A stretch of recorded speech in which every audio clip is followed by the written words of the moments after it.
Vi præsenterer seniordanserne Hørning i gang med kuren, der altid ender med godt humør.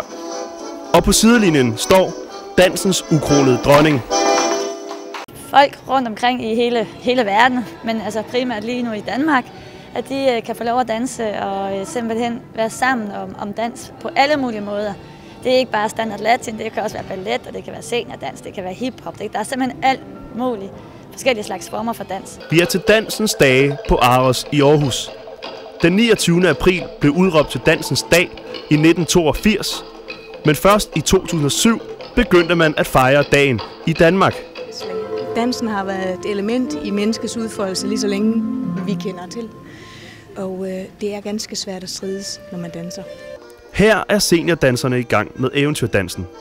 Midt i eventyret står Ellen Warmenberg Andersen.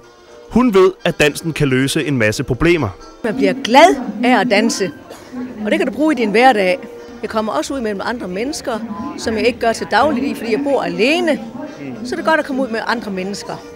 Altså baggrunden for at gøre det på den måde, som vi gør det her, er jo at netop tage fat i det dialogskabende omkring dansen. Og søge ud af teatrene, ud fra scenerne og være alle mulige andre steder. Dukke op forskellige steder og møde folk der, hvor de er, og give dem en oplevelse, så man har noget at snakke om. Fordi man bliver glad i låget af at danse. Der er mennesker, som slet ikke kan leve uden at danse. Publikum er også smittet af den gode stemning. Jeg synes specielt, alle har rigtig god energi omkring det, og det giver helt sikkert mere lyst til at danse, helt sikkert. I år er dansens dag udvidet til en festival, og alle kan være med. Jeg er sikker på, at det bliver en kæmpe oplevelse for alle, der er med. Både dem, som der kan danse, og også dem, som ikke har danset før. Der tror jeg også, det bliver rigtig sjovt.